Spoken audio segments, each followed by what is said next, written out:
evening, everyone, and welcome to the Manchester United Agenda. It's the 6th of January. It's a dark, cold Monday, but I'm sure everyone woke up this morning and their first thought was, we drew with Liverpool away. Did anyone think that's what I did when I woke up? When I finally went to sleep, I watched every YouTube stream that had anything to do with Manchester United yesterday. I like that feeling. I just want it to keep continuing. That's my issue at the moment is, I don't want it to be one game. We did it with Man City. I really hope. I know it's Arsenal next. Do we care about the result?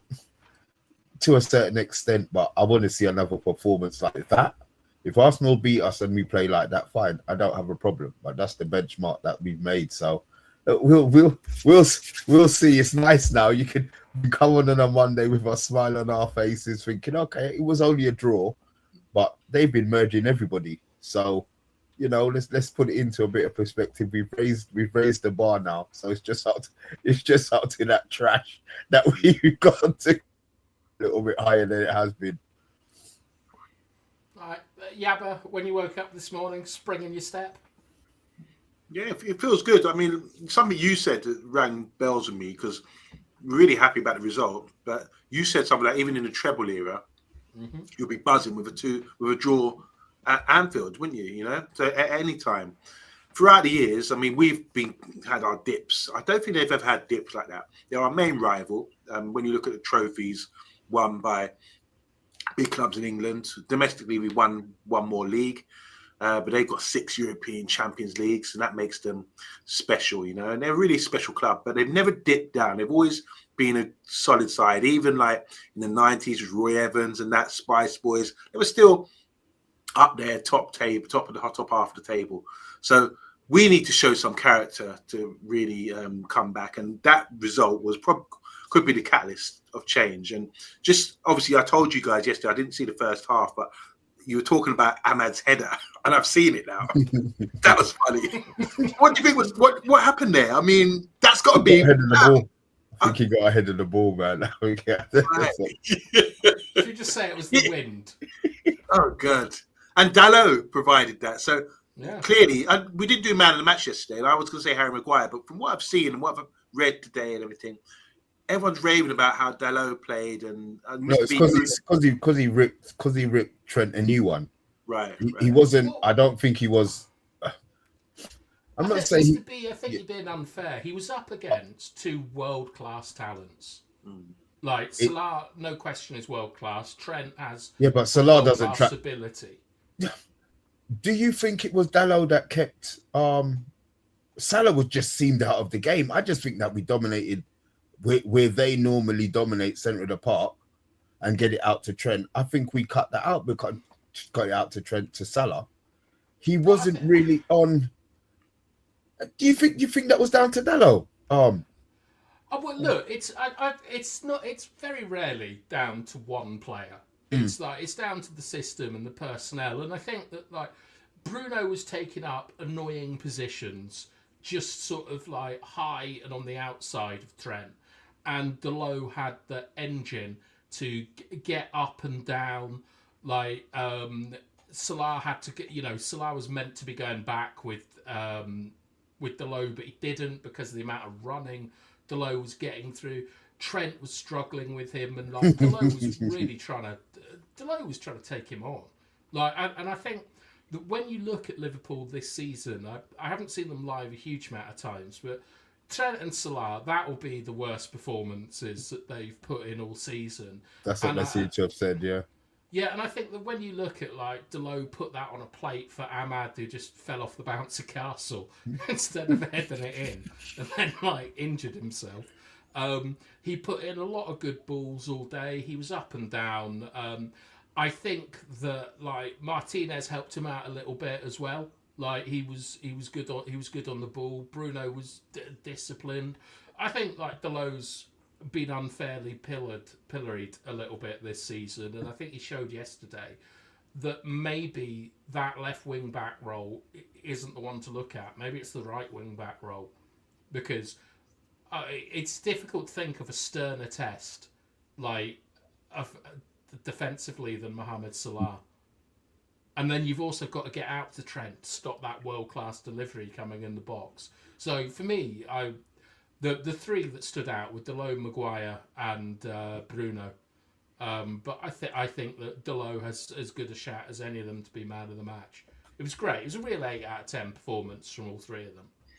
Does this show how the importance of the wide players and what they have to have? Like, they need to have running power for starters. Yeah. They need to be technically good, and they need to be have stamina as well and strong.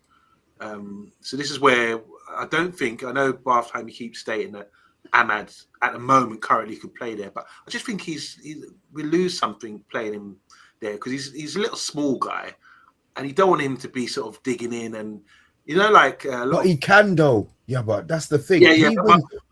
He wins his duels. Yeah, he does really well, but you want to see him doing that higher at the pitch. But it was Jamie Lawrence. I always listen to Jamie Lawrence. He's old school. He talks like that and says, yeah, he's always moaning about football today and all that kind of thing. Some things I agree, some things I don't. But he says that, which I do agree with, that in modern football they train talent out of your game. And I think it's the same thing applies when you're putting someone like Ahmad in that position. He's happy to do it. He wants to be involved, but I think with his skill that he's got and the ability he's got, this 10 position is something we should work on, and not. I think it's a step backwards. Might make him play defensive, make him do his running and all that. It could change his game. He could lose himself and end up being like Wan-Bissaka was, a great winger as a youth in school, and then lost his games and lost his confidence. I think it's good the fact that he can play. He's got 2 positions that he can play in the team.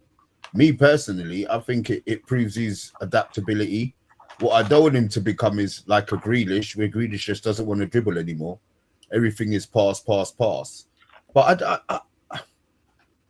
I get what you're saying, but I think the fact that the position isn't nailed down, as in he's that right-sided right of the 4.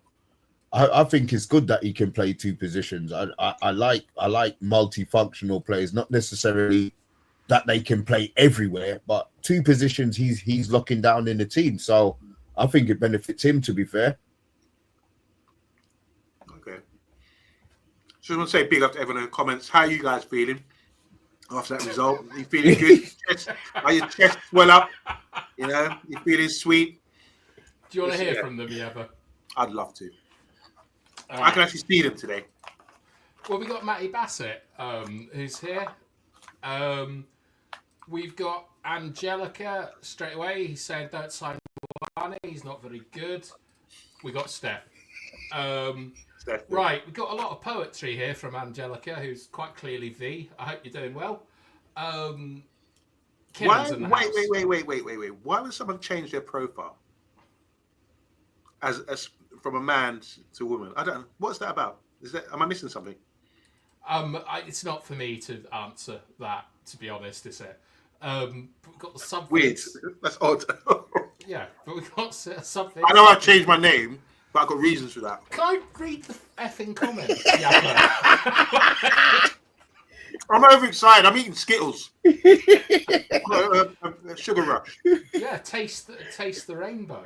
Got the sublids saying good evening all. Got chat sports. We got Bartholomew in the house. We got Bilal. You always know it's a good day when a Liverpool fan is like trying to do a result down. Best performance of the season resulted in them conceding 2 goals and getting a point. Oh, Bart. The fact that we've known you for so long, we can see normally you come in with, just comments. But we know that this one dug deep because, you're in here and I can actually see the vitriol in that message. So, Bart, I hope you enjoyed your day, mate. So Viz is saying I sound like I'm in a bathroom. Good one. Big up, Steph. Got Johnny Hill. I can't decide who I want between Højlund and Muani. Just shows how bad he is. I've got some stuff on Muani later. But we got 9 likes and 14 people watching. one of which is Yali. I hope you're doing well. Chat Sport is saying, like, should Ugarte get a special mention for the performance yesterday? He was solid. Good. I think he was good.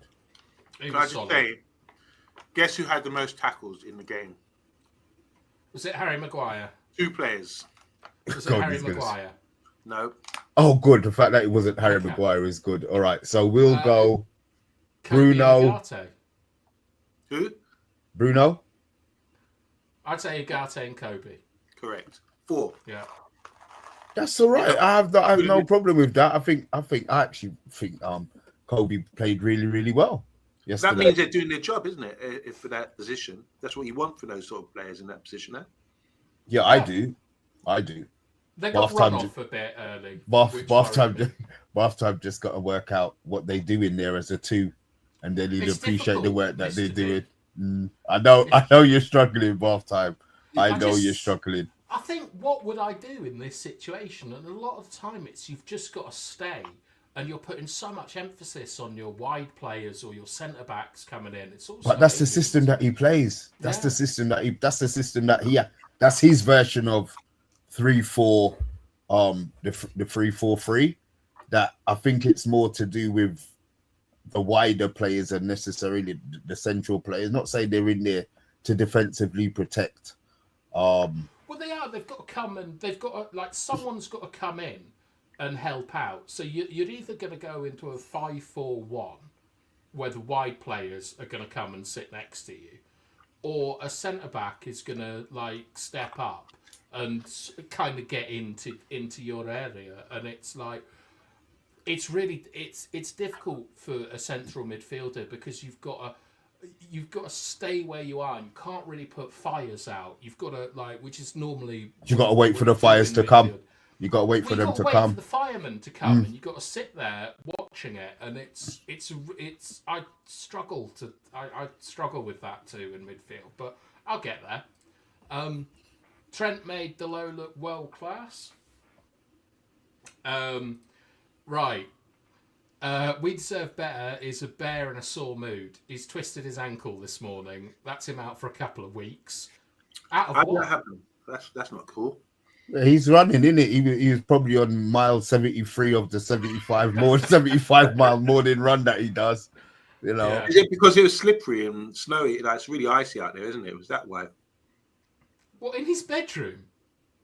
No, he didn't I assumed that when he said twisted my ankle this morning, I assumed it happened straight away. He got out of bed. That's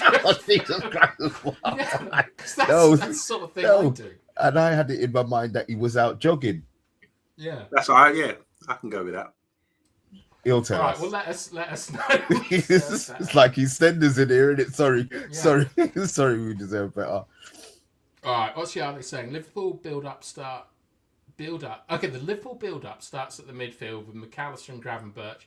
We put them out of the game, that unstabilised their whole team. They're the most important Liverpool players.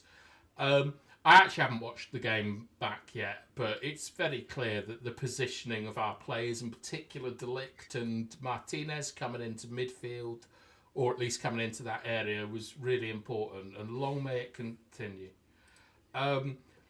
Simon's here. He says that hope everyone is fine despite the awful weather. Bart it's got so bad for Bart. He's having to use other pundits trolling now to try and get to us. Ugarte ran the midfield. His pressing put United further up the pitch. Steph thinks that we'd be much better with a left-footed left wing back. I saw something the other day, Steph, that made me think of you, which is I've always heard of this player, but I've never really seen him, called John Robertson.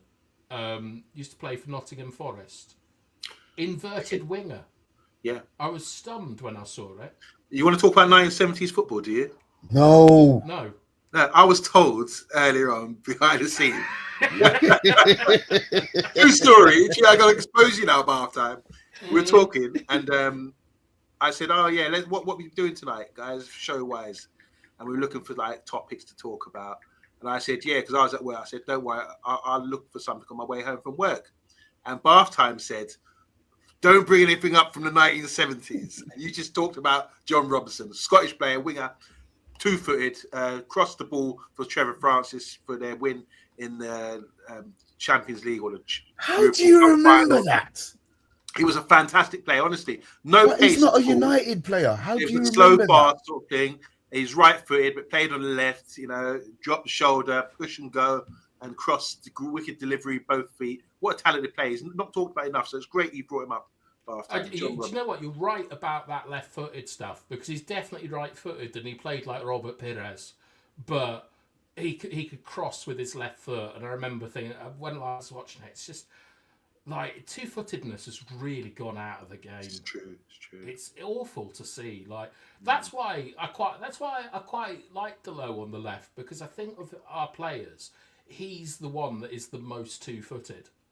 Like, he puts in decent delivery with his left foot. He puts it in good areas that you can attack. And that's really all you can ask for. But it looks like your digit is better. Yabba, how's it been? It's called a mallet injury. You're talking about my finger, yeah? Yes. Yeah, I missed the hospital appointment today, which suggests to me that I don't really need them. I'm going to go to my last appointment. It was at 9 a.m. I was actually too tired. It was like 5 to 9. I woke up. Yeah, it suggests to me. I went to text them. Sorry, I can't come, but it was a one-way text. They text me with. So yeah, it's getting better. It's not really better. I'm going to have a permanent problem, but I'm keeping it like this in a splint until I feel like it's stronger. But I'll tell you something, it stinks. If you ever have your finger like this and smell it, it smells moldy. My fingers almost turn to mold. It's just, people say, what's that smell? It's like that strong, So I have to clean it every couple of days. It's like I've stuck my finger somewhere, Yeah, taste the rainbow, Yabba.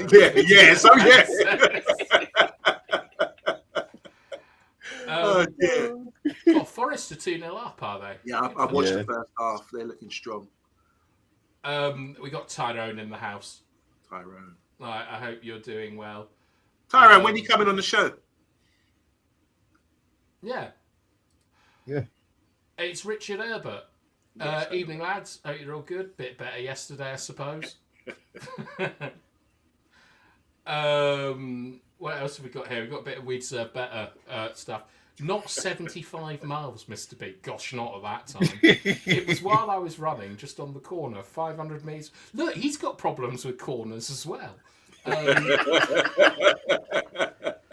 didn't take my headlight this morning. I use a high-vis jacket. We deserve better. I look like a construction worker on crack, just running around the countryside. And we got Canny, who should get on the show later as well. That Lenny Yoro tackle was worldy. Mr. B actually put a clip in the group chat of him, just sprinting from one corner to another and then doing that tackle. That's crazy stuff, that. Real Roy of the Rovers things. And have we got anyone else in the house?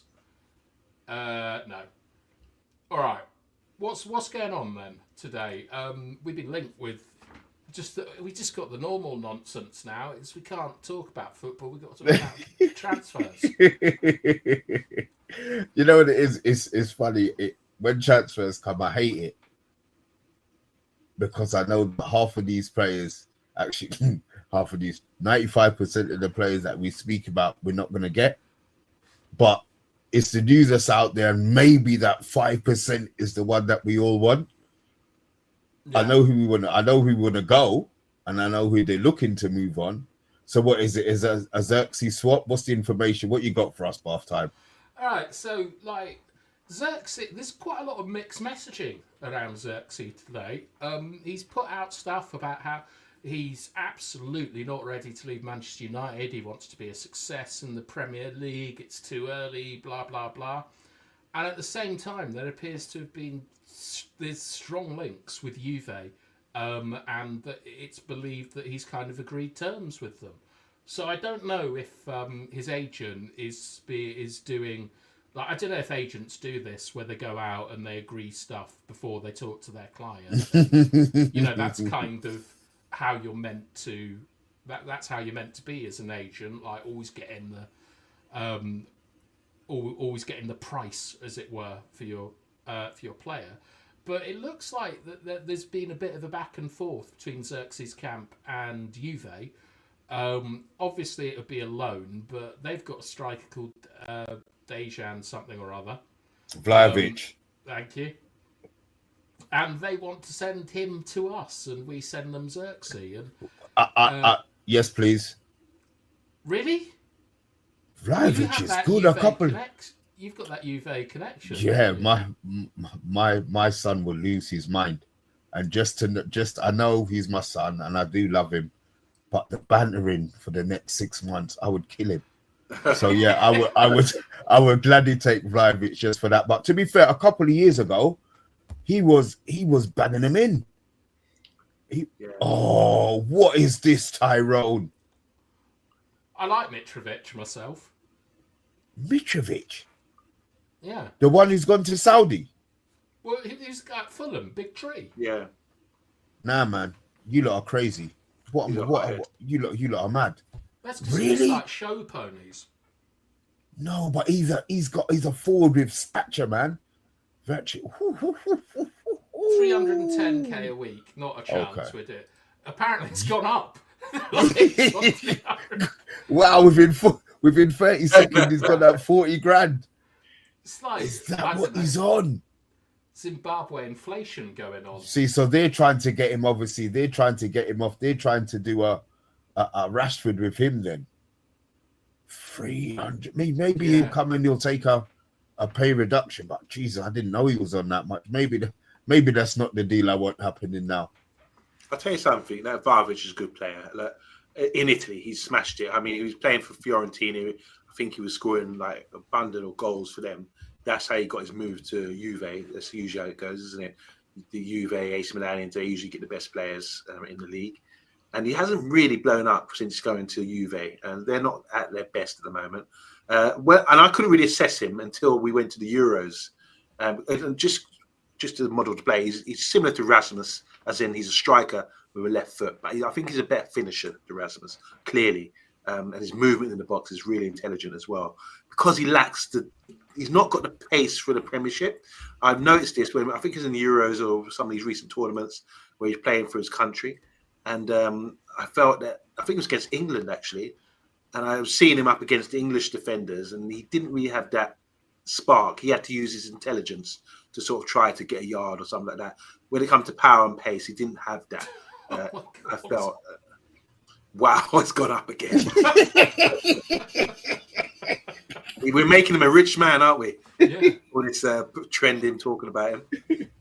But yeah, interesting. What do you think about that bath time? First of all, I hope we can talk about what the guys in the comments and what we feel about Zirkzee. Because I think it's an absolute disrespect to bring a player in the summer and then wanting to kick him out by the January transfer window without him having more than 10, 15 games or enough time to prove himself.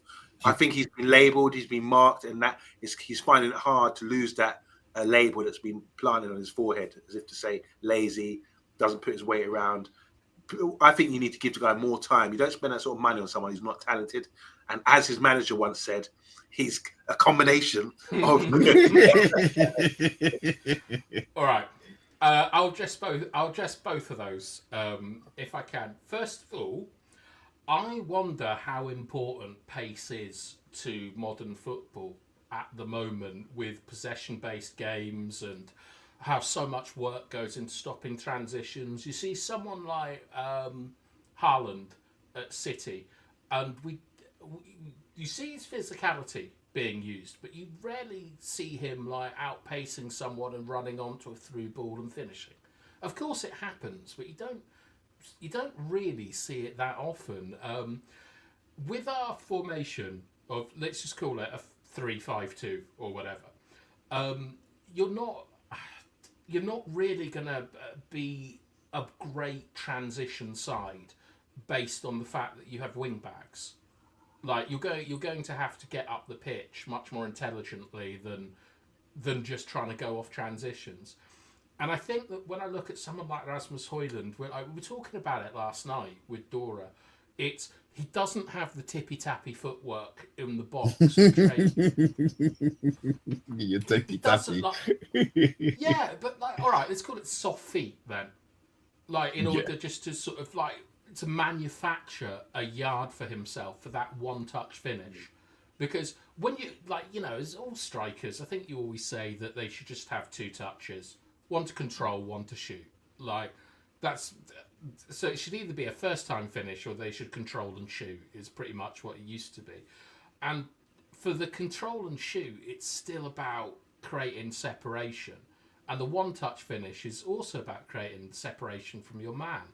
And I think that you don't need pace necessarily to do that anymore. What you need is like Cavani style reading the situation, or maybe you just need to be a bit bigger and a bit stronger and hold a man off. So I'm not sure like you can go off players for not having pace anymore, because we don't really see balls over the top. I don't know. I'm sort of changing my view on pace as a striker at the moment. I think it's more, we talk about robotic footballs becoming robotic. Yeah. I think we need a striker who creates his own. If he has to, he's more one. I'm not saying he's a greedy striker, and that's why I like Osimhen, because he will bruck up a defender or 2 defenders to get his shot off. Whereas Højlund probably more depends on the service that he's receiving. I want a forward who is a little bit more individual. You know what I mean? Who's willing to put a man down and face him up and think, okay, he's going to, like Kudus. Kudus, when he stands a defender up, they're in trouble. He's all right. He might only come in one side, but he still can't stop him like Saka. I want somebody who's got something a little bit more individual. Players. Yeah, I know. You're only going to get that out wide, not centrally, though. But that is, to me, that is what Osimhen has over what we have in our team as strikers. Like, he will go to do a defender, go to do 2 defenders to get the shot off. That's what I like, and that's why that end of it. That's using his physicality, isn't it? Like, it's as much like so. Like, often we look at physicality as being like a caveman or something, and it's not seen in the same way that a soft touch is or whatever. But when I see like Osimhen play, what he does is he sort of dominates an area, so that when the ball comes in, he's physically competing with a defender and he holds them off or he does something, and that's what gives him the opportunity to. Yeah, he makes him himself. Score. Yeah. I wouldn't call that making it yourself. I wouldn't say that's making it yourself, but I understand your point. Can I? It's a good topic to discuss, and I think you made some good points there about half-time about strikers and not necessarily needing pace and the reasons why. I do think that you maybe got a point there, but what I want to say about being a striker, like I said about Vlahovic, what makes him good, and is you need to have something about you. You say you need 2 touches, get out your feet. Maybe your first touch is good. Kane ain't fast, Harry Kane, but what he does, he sets himself well, doesn't he? To not well class, is he? Yeah. Oh. Let's not go there. But you do need to have something. So when I'm looking at the strikers, I'm looking at the Chris Wood. He's got 12 goals. You've got Salah, who's not really a striker. Forget him. Haaland's up there. You've got the guy in Bremer. He's got 12, 13 goals this season. And then you've got Isaac. Isaac to me is like a traditional, someone who's got a bit of all-round play, trickery, pace, finishing ability, first touch, 2 touch, can finish. To me, he's the most complete striker in the Premier League, in my opinion. Obviously, I might be wrong, but I just like him. I think he's more the sort of player that we would ideally like to have. But there's not many people like that out there. So I think as a finisher or as a forward that gets goals, if you look at the top 10 goal scorers, you even got Cole Palmer, you got Salah in there. These are wide guys scoring goals, but the main guys, I'm forgetting them. The main guys you got Haaland, you got Solanke, you got Chris Wood, and these guys don't have pace. I know Haaland's got pace, but Chris Wood and Solanke aren't known for their pace. They're known for their physicality, and they're getting goals. Even the striker Larson for Wolves, he's had a great chance in the game earlier by getting a head on target for his physicality. He's hard to deal with. So you maybe got a point there, but you need to have some advantage, whether it's your movement, whether it's your physicality, whether it's your pace, something about you to get that little extra bit of space and everything. And if we talk about getting Vlahovic in, I think I'm not dismissing him. All I'm saying is, I'm saying, yeah, he's very good, but if he has to adapt to the Premier League, no, not for 350 grand a week. Fuck that. That's a lot of money. It's going up, by the way. The speed factor, what I've seen, because I've always watched him, the speed factor might be an issue compared to, I think Haaland would beat him for pace. Is he explosive? So he's not explosive. What explosive, is he? Just one pace? In the box. He comes alive in the box and he makes great runs, and as in things, it's hard to pick up. But yeah, it'd be interesting, very interesting. That, but now I'm here about the wages. I'm not so sure. So it's an interesting point you've made there, Yabba. When, like, in modern football, like, it's wide players who score all the goals now. Like, you know, your Salahs and all that kind of stuff. And a lot of that is done because you have a sort of like, you have this idea of zonal coverage where players have got to occupy zones to sort of like pin the team in areas. And with players like Saka and Salah and De Bruyne and, like, you know, the sort of goal scoring midfielders, I think that they do really benefit more from a physical target man, like in terms of like strength and shoving people about, rather than someone that runs in behind. And like I would like us to get a bit of a lump of the striker, so that there's always a target there. There's like this reference point you can play around. Then you can see like Amad Diallo cutting in and Garnacho cutting in and using the space that they've made to shoot. But it's a kind of modern football, isn't it? But what isn't that Zirkzee then? Because he sort of ticks all those boxes. He's supposed to hold up play, supposed to be good, and that's physicality. He ticks that box. Got the skill of Zlatan Ibrahimovic and the talent of Ronaldinho as well, to add to that as well. So I think that's why I'm saying stick with. I'm a bit disappointed that we're looking to sell him. Can we do the comments and then we'll get to Zirkzee, because there's a lot of Zirkzee stuff here. First of all, we'll start off with Johnny. He thinks it's horrible we're getting rid of Zirkzee, yet we're keeping Højlund. Højlund's easily the worst striker in the league, with niggles, in my opinion.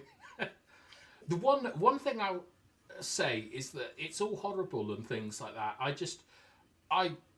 I think it would really play on a lot of agents and players' minds how quickly we have gone through Zirkzee.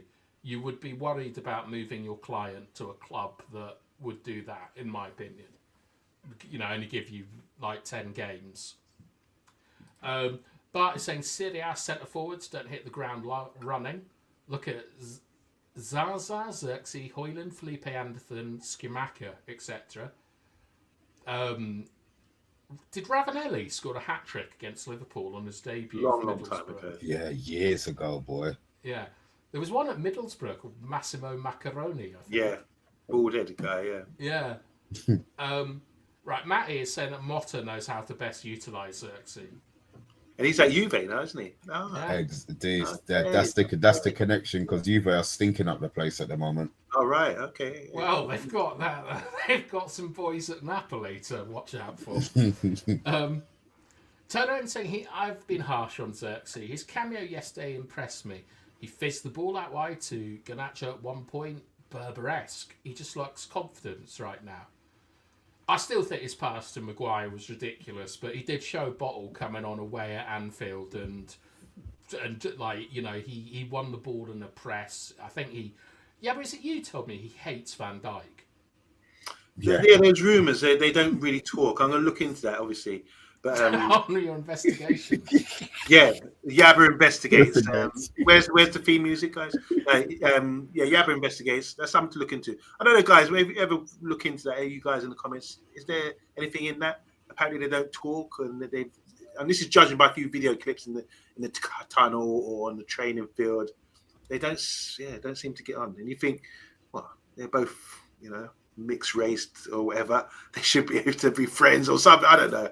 But it's funny because they remind me, the size of these guys and the way they're able to use their physicality, remind me of Hullet and Rijkaard. because when they came Oh, along, for God's sake! what?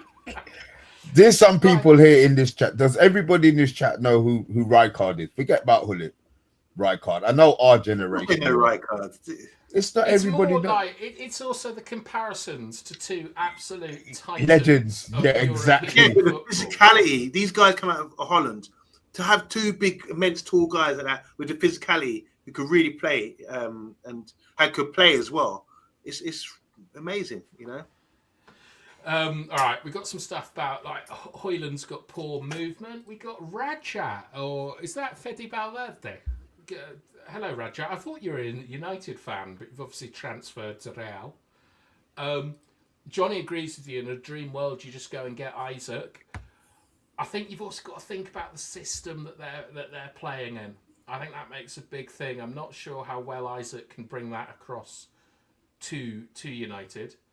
But Rajat is saying Højlund's average, but maybe with time he's going to get good. However, Tyrone Højlund doesn't even have the link-up play and intelligence of a striker like Isak.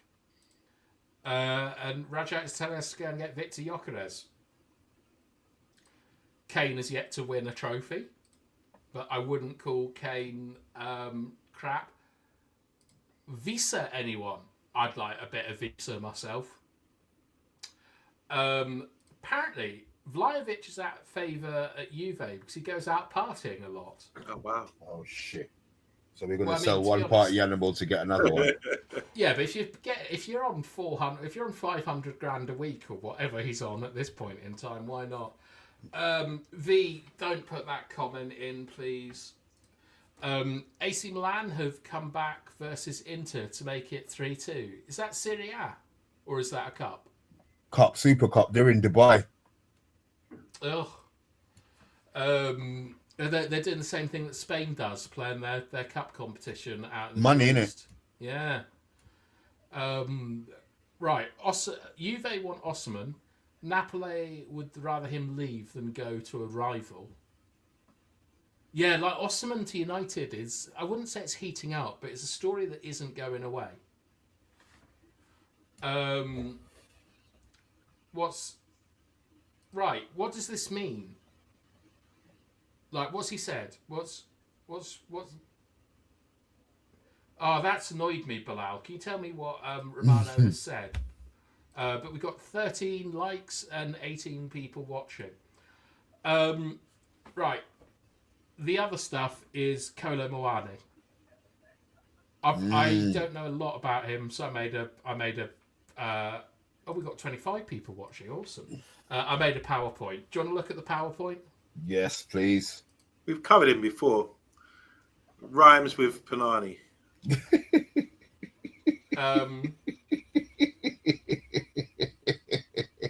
So, right, Bilal, you little so-and-so, what did bloody Fabrizio say?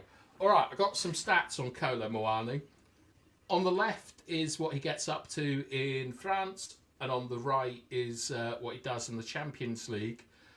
He's not a particularly good goal scorer, is the first thing. He doesn't take a lot of shots. But he makes an incredible amount of tackles for a centre forward.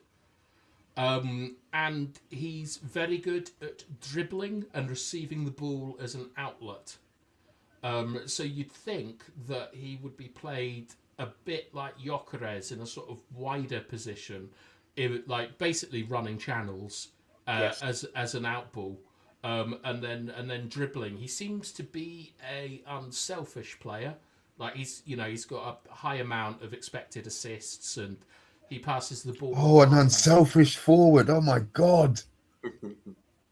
Yeah. And you can see that like he's not quite as good in the Champions League, which is what you'd expect because it's going to be a higher quality than, I mean, like Ligue 1 is essentially the McDonald's league, I think. But he looks kind of decent from these stats. Like you can see why we would want him. Like Yabba, is there anything there that stands out to you? Yeah, it's really. I mean, just linking it up because we were talking about pace and strikers earlier on about how important that is. And he's definitely got pace. This is someone who's strong, wiry, and pacey, and he plays sort of down the middle. He can play left or right, but for us, I think he would be a guy who would play down the middle for us, and he's got genuine pace. You can see. I don't know if you recall the greatest save in the World Cup history is not Gordon Banks, is Martinez against France. Yeah, do you remember that? It was Panani that went through and should have scored for France, at that point, but they saved the ball. But he's never really. When you look at France, he made a wrong move going back to Paris because they want to get rid of him already. But he was smashing it in Germany, and I think when you look at the 23 goals in 46 games, just only 2 seasons ago. That's what really put everything on the radar, with him. Since then, look, he's not getting the numbers that he used to, but I think it's different playing for PSG than it is being the main man and everything going through you at Frankfurt. So I think we should still be looking at him as a good shout because he's got that. You need one attribute that's very good. It's the pace he's got. That will cause a lot of teams problems. And he likes, like I say, you need that one sort of special thing about you to sort of make yourself effective. And that's, for me, that's it. We looked at him. I think Ralph Rangnick identified him before. We've done shows on him before about that. And he's a good fit. He's a good fit. And like you said, Bath Time, maybe a player like that would make our wide men score more goals. If you've got something about you can occupy centre backs, whether with physicality or whether with pace and running power or sort of making good runs off the ball. So I think he's a good fit. Wouldn't be my first choice, but I like the idea that we're looking for some good deals like that. Right, I found out what the Fabrizio tweet is. We'll just finish with this before we move on to it. It's not particularly exciting, to be honest. Right, Mr. B, you look at them stats, and he's pretty good. But since he moved to PSG, he scored 11 goals in 54 games. Is this just the case of a good player and it hasn't worked out, or does this put you off? It puts me off a bit, but then if he was bagging in goals, he wouldn't be available. Yeah. So I think they've got to maybe find out what it is that they're actually looking for, or what Amorim wants in his striker. I don't know if it's going to be a loan. I can't see it being a permanent because it's a loan. Yeah, if it's a loan, then I don't see it being a problem. It's just how much time is he going to get? If we're getting him in, we're getting him in to play. So we want to see him playing. Where does he get the opportunity to play? Is he going to trust him over Højlund after 1 week? Is he going to trust him over Højlund after 2 weeks? Is it going to be the first training session where he thinks, bloody hell, he's got what he wants? So it's how much Muani wants to move. If we dangle the carrot of maybe making it permanent, does that make him play just for the contract? And then when we get him, we've got another bum on our hands again. You know what I mean? So I think a loan, I would rather take the loan if he could come. Maybe, it'll give him something, maybe with an option to buy, which then gives him the incentive to think, okay, maybe, he's got an opportunity. Because if it's just a loan where there's nothing, then he's going to come out here. I'm not going to say he's going to enjoy the Manchester nightlife. He'll come over, he'll do his job, but maybe he won't have that incentive to do what we want him to do. In regards to Zirkzee, I like Zirkzee.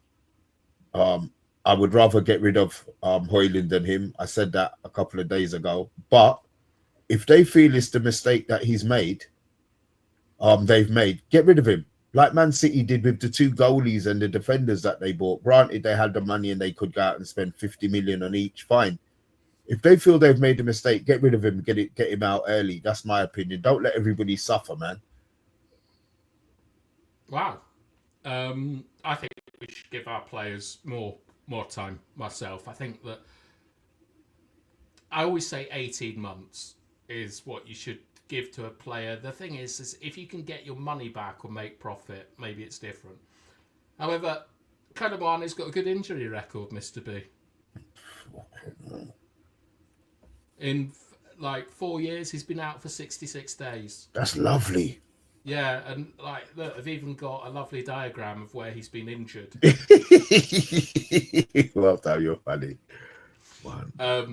Yeah, that's good. That's really good. That's like, good. Yeah. That's really good because that means he's available, and I think we have to be looking at him probably as a Rashford substitute. So if we send Rashford out on loan, we get Kolo Muani in to cover him because I suspect that they're similar types of players.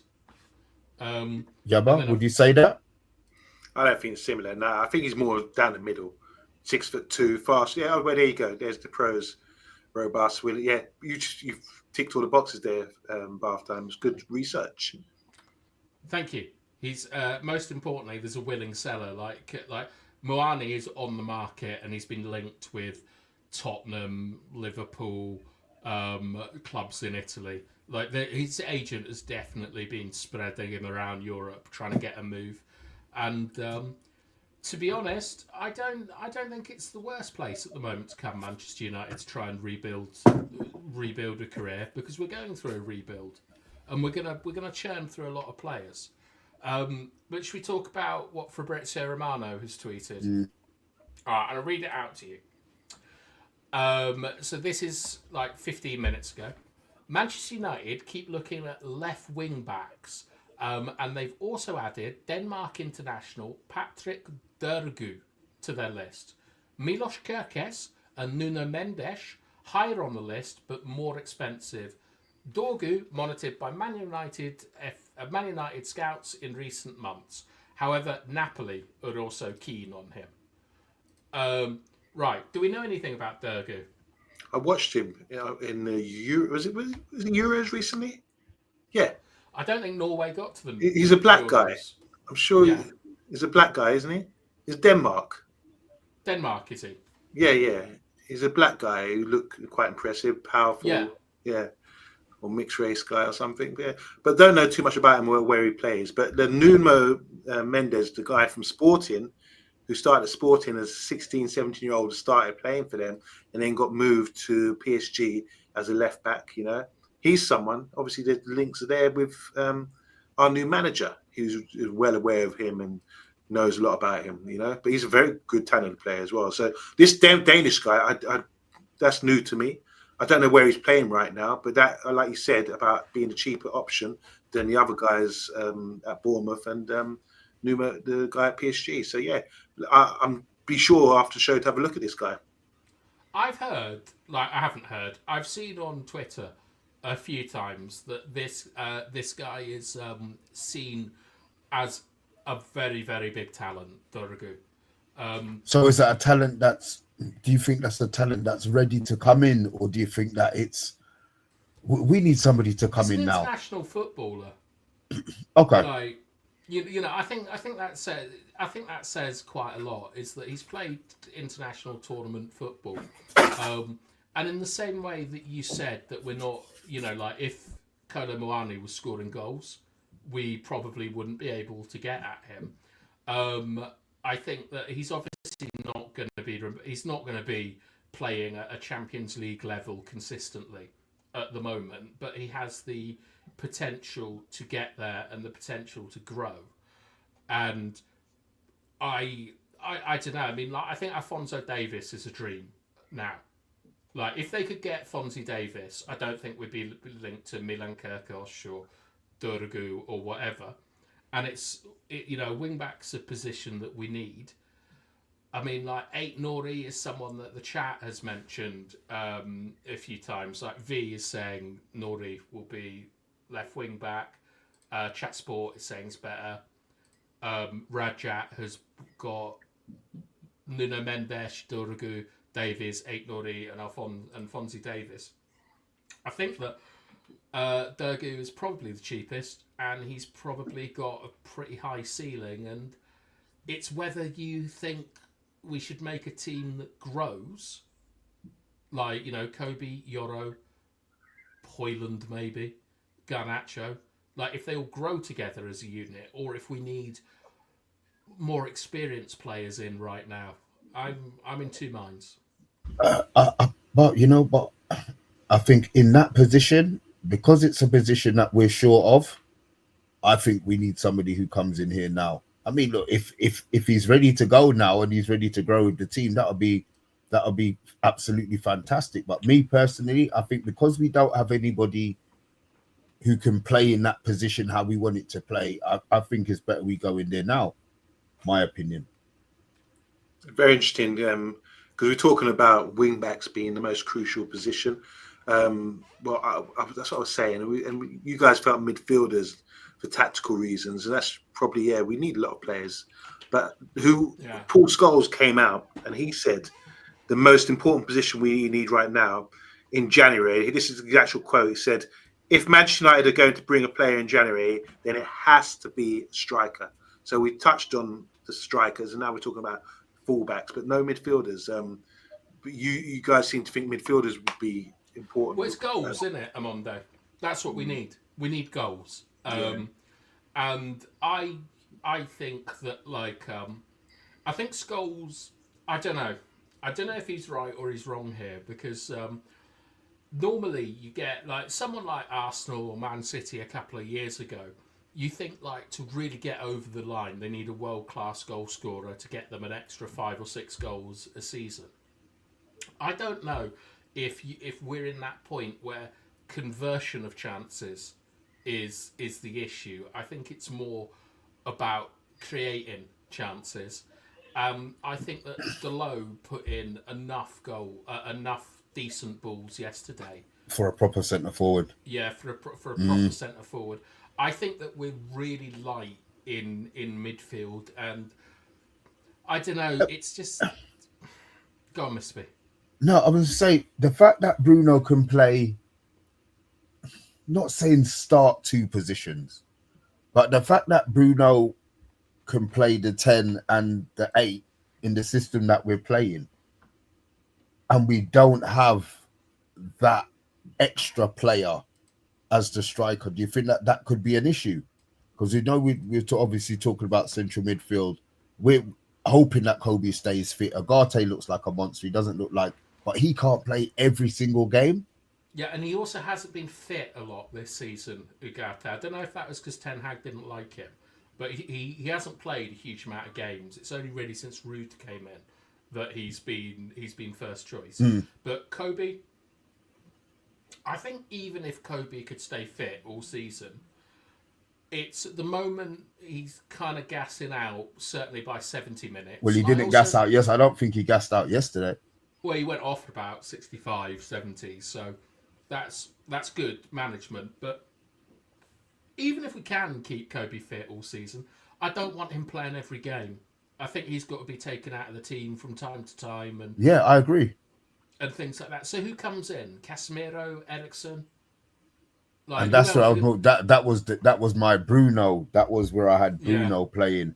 But then obviously we don't have the other 10, really, do we? In the team? Yeah. So for me, I think that we need bodies in the midfield as we're building towards things. I think Scholes is probably just looking. He can't see beyond 14th, and that the only way that you get out is by scoring goals. And we're not making chances. We're not putting chances away. Get a goal scorer in, but it's something that we've done for the last 10 or 15 years. We've tried to get a match winner in instead of addressing problems in the midfield. So I still think a better players in the centre of the pitch are how we get out of it. But I'll take a striker. I'll bite your hand off for a striker or a wing back or whatever. Yabba, are you speechless that we haven't even got 20 likes? Because I am. Oh, if you haven't pressed the like button yet, guys, press the like for us. We're winding up the show, but it's interesting that, isn't it? I do agree though. Striker, midfielder, and a wide player would be the priority.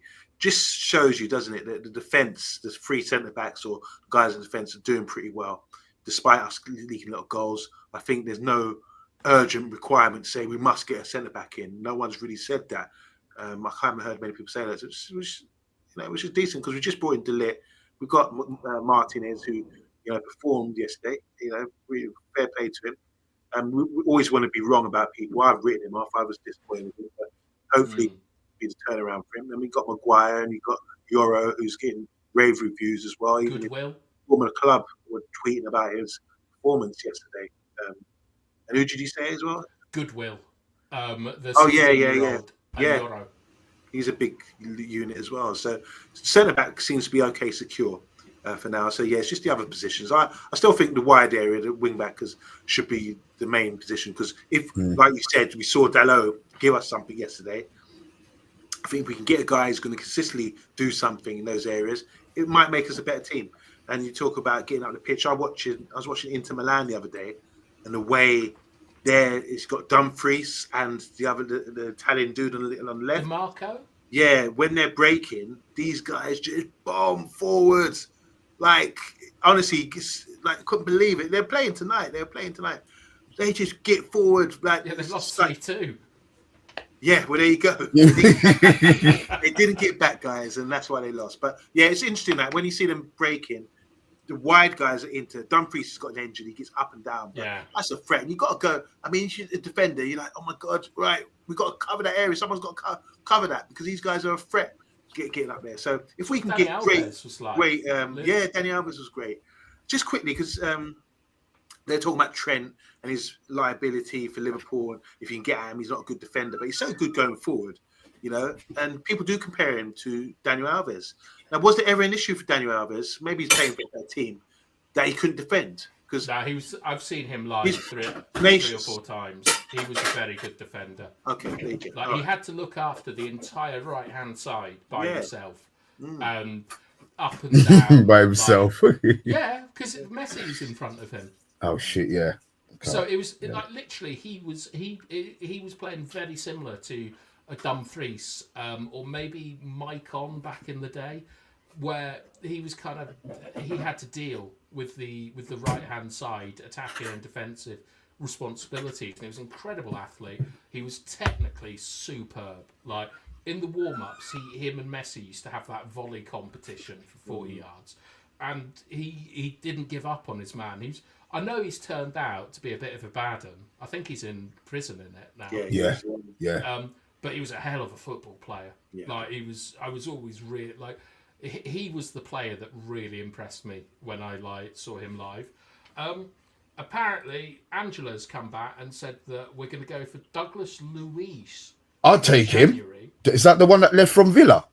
Yeah, and I think earlier was it right? His girlfriend or his wife is a footballer. Yeah, she's hopeless. She's crap. Is she? Here she's Johnny Hill. Alicia Lehman. Yeah, that's the one.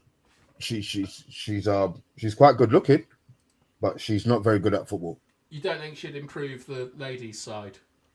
Yeah, because they'll come as a peer, innit? Exactly. Well, it's marketing, innit? I know you're talking about blonde girl. Yeah. Oh yeah. I've seen. Yeah. Like, so if we sign, I mean, I think that Matty is right here. Actually, that like Edison. Atalanta is more likely to be who we go for, but Luis will be cheap. Luis will be cheaper, player. And he's Premiership proven. Exactly,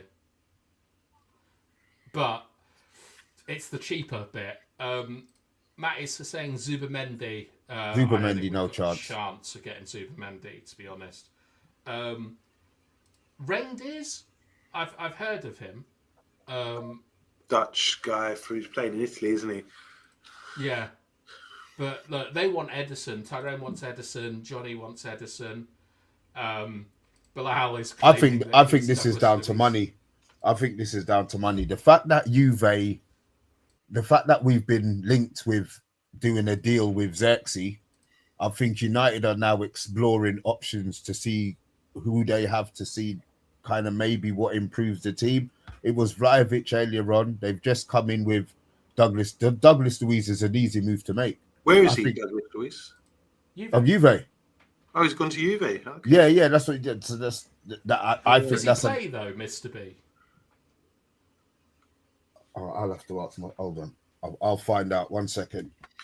Because we're getting linked with Vlahovic and Douglas Luiz, and I want they've got to be kind of first team players for me. Like I don't want to be taking like Serie A players that aren't playing. I'm already a little bit so on that league after Pogba. So all these deals we're talking about, are they like actual money deals or loan deals? Because no one specified what they are. I mean, have we No, got? he hasn't been playing. Do we have money? Do we have money? No.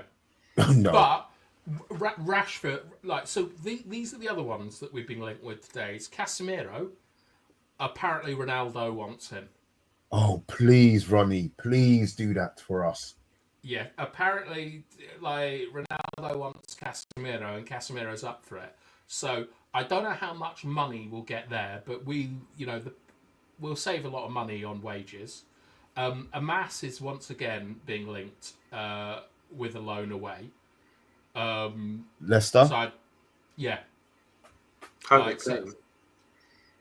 Well, I mean, Rude knows him, and I trust Rude will do better for us. He'll put our interests ahead of Leicester, like a good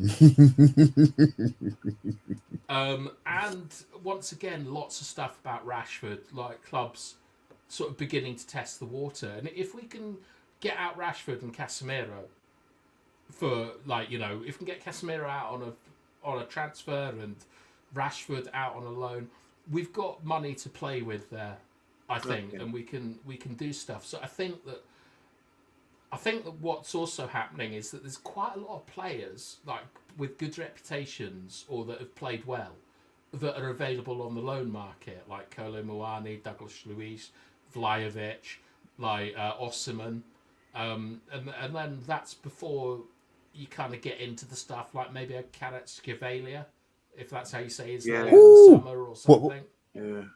Yeah, I've got a report here about him as well. What, that we're linked with him? Well, it says here, this is from Team Talk site. It said Man United have discussed a potential swap deal with Napoli and Marcus Rashford with the Georgian winger. But he's been playing. Why does Barthan turn into Sean Connery when he mentions Douglas Luiz? Say his name again. Douglas Luiz. If you noticed, it's Portuguese. Oh, you're saying it the Portuguese way? Yeah, you should be saying Bruno Fernandes or Bruno Fernandes. Going to get very deep to do the Another piece of news I just run by. So Ruben Amorim and the entire Man United squad attended the funeral today of the receptionist Kath Phillips, who worked for the club for 56 years. Wow, that's a long time. It's possible that Victor Osimhen moves clubs this month. That's from Romano. Juve are really pushing for Zirkzee contracts with his representatives began weeks ago. Man United will not accept a straight loan. Zirkzee has no interest in leaving United, according to Sky Sports. He loves the club and is determined to prove himself, as you said earlier. 70s stuff, Yabba. You're not on here for news. We want olds. Olympiacos want to sign Anthony on loan, apparently. And this is about our boy Lenny. I'm becoming a big fan of him, man. If we said the other day, if we could get a shirt, what shirt would you get? I'll get Lenny right now. He's looking good. Amorim and his staff are very happy with Lenny and his development. Game time being managed now after a long-term injury, but the club and staff are very happy. He's among a few untouchable players at Man United. This is Romano as well. Ooh. And that's nice to hear, isn't it? Who do you think? Who do you think are the other untouchable players in the squad? Kobe. Yeah. No, I think Ugarte mainly, maybe because of he's the Ineos big signing. Yeah. 3. Maybe Bruno as club captain, but I'm not so sure about that. I agree because they have the same agent. Ugarte and Lenny. George Mendes. Yeah. Yeah, because he's our sporting director. He is. I don't mind. I have no problem. The AC Milan are sniffing around Rashford as well. And this is Bruno Fernandes. You know what he said. He said here about the game, we can't be satisfied. I'm pretty upset. If we can show this at Anfield, why can't we do this every week? We need because he plays like a prick most bloody weeks, running around like a blue fucking arse. But it's interesting that everyone's buzzing about the result, but the manager said that he was disappointed as well. I think it's brilliant. I think it's good. I think it's great management, man. Standards. Yeah, bath time. I mean, I'm calling Bruno Fernandes or Flange. No, not Bath time. Yeah. Blang. What You a called little one of the targets Pinanin. You called Captain Flange. Flange. Big up Sue 82, West London crew in the house. Is she West London? Yeah, man. Right. Yeah, she's local to me and Mr. B. Really local. Like, not far away. Stone's throw away. You should all do a watch along together. Yeah, that'd be great. Suze, if you're up for it, 82. You can do it. All right. I think is there anything else to go through? I think we've done it all, isn't it? I think we're done. All right, Yabba, do you want to give us your final thoughts, like Jerry Springer? Yeah, so obviously I've got to do a bit of investigating about Van Dijk and what's the name, Zirkzee, just to see if they get on. Because if you talk about relationships on screen and footballers as well, you don't have to get along. Because when you're on the pitch, you'd be sort of relationship between Andy Cole and Teddy Sheringham. They still played together. They have had partnership together. But not everyone's going to be friends. It's not always works out like that, does it? And I think they're... Remember that guy that used to think that you and Mr. B hated each other? Who was that? It was someone put it in the comments ages ago about how Mr. B hadn't been on the show with Yabba for yeah. That's right. Yeah, I do remember that.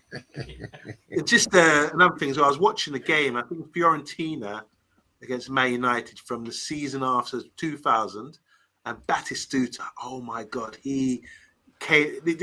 Thank God for VAR these days, man, because he came with his tackle on Gary Neville, and came from his knee down and just crunched him and could have broken his leg. And I thought, wow, he wouldn't get away with that these days, you know? So I think sometimes... Nunez did. Huh? Darwin Nunez did. That was a disgraceful. Yeah, so you think that was a red card? And just quickly... Yeah, he should have got a red. Yeah, maybe. Yeah. Absolutely. There was intent there. He looked at him. He looked, and then he smashed him. Like... So talking about that, I clearly gave yellow for that, but that could have been red for sure. That should be red. There was a handball. I don't know if anyone saw. There was a handball from Nuri for Wolves against Nottingham Forest in the first half, where it clearly hit his hand, and they said no. They went to VAR and they said no, it's not handball for whatever ruling. And then I just want to discuss with you guys. I haven't asked you guys about this. Did you see the headbutt from Arsenal? For the penalty the other day against Brighton. I still haven't seen it. Do you think that's a... I don't know. I'm a bit unsure about it. Do you think that's a penalty or a foul? Not for me. I think it's very similar to... I watched... Sorry, is this Georgie Kinkladze? He's the only Georgian I can think has played for City. What it reminded me of, Yabba, is... I don't know, did you watch Tottenham versus Newcastle?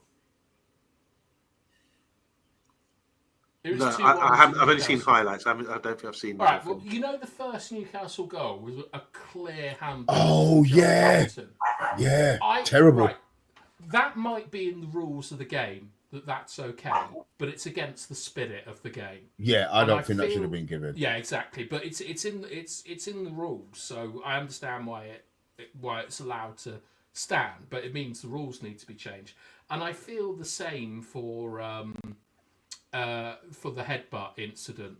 Like, I just don't think that should be given as a penalty. It feels I don't think it's a proper headbutt and things, and I don't mind if that's the rule. So you don't think it? So what you're saying, you don't think it was a foul? That wasn't convincing. Yeah, that's what I mean. I'm just sort of thinking, because it's.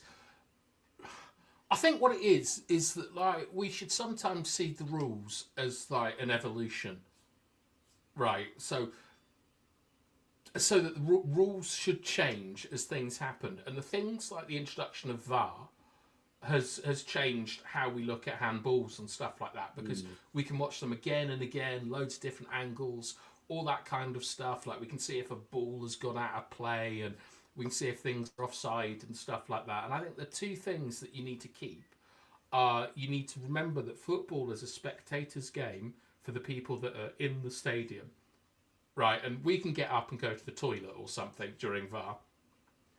They've got to sit there and wait for it. And at Old Trafford, there's no big screens, so you don't really know what's going on. So I think that should be in place for the people that are there watching, but also it should be about the spirit of the game, and that some rules should be changed to reflect what kind of football is. Yeah, but then it wouldn't they be then going back to this cost? Like even the one where I still think it's a disgrace that Dalot got sent off for the 2 yellows. Yeah. For it's like it hasn't happened before and it hasn't happened since. For them to be changing, and like that subjective offside that I've never seen before, where Maguire against Fulham, like when McTominay scored against Fulham, and it was ruled out because Maguire was subjectively offside. Why wasn't Cody Gakpo subjectively offside yesterday? Yeah. I know it is subjective by nature, but I think that the rules you need to look at stuff like Joel Linton's handball. You need to look at stuff like this this headbutt incident and look at what the spirit of the game needs, rather than like this kind of boring bureaucratic like crap that the refs do. And that's why I think that you need people who've played football around the refs to rein them in. Because they all want to be a Howard Webb.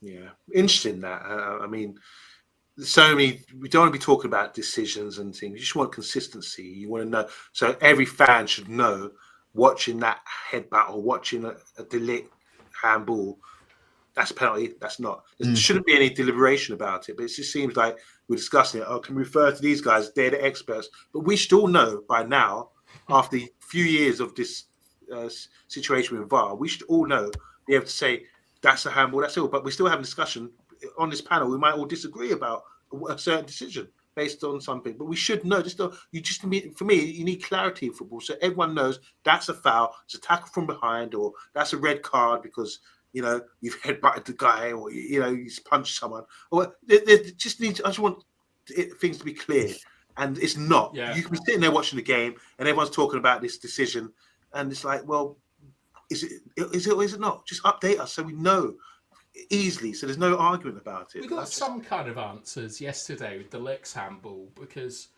like there's that proximity thing in it, like where if the ball gets blasted at your hand from 2 yards away, you're in no position to move your hand away, so it can't be a penalty. But his hand was in an unnatural position. Yeah, that's the word. And he basically slapped it. Like, so when I looked at that, I was like, that's 100% a penalty to me. Yeah. You can't have your arms up like that. And I personally, my thoughts on VAR. I dislike it mainly because I feel it ruins the experience for spectators and for players. Like, the World Cup used to be exactly the same for us playing at our level as it was for the, all right, maybe the opposition's reserve left back wasn't the linesman, but you know what I mean. It felt like the rules were the same all the way up, and now, like, I think that we've got to get rid of VAR and go back to just having fat refs, to be honest. Fat refs. Yeah, those are always the best ones because they've got no time. The refs that don't want to be in your game, they want to be somewhere else. Those are my favourite refs. All right, I hate talking about refs. Can we lack a notch it? Yeah, let's lack a notch. All right. Thank you, everyone, very much for tuning in. We will probably be back tomorrow, hopefully. Yeah, we will be back. Is there football? Is there a game on tomorrow? Not our game. Who's playing tomorrow? Is it Cup?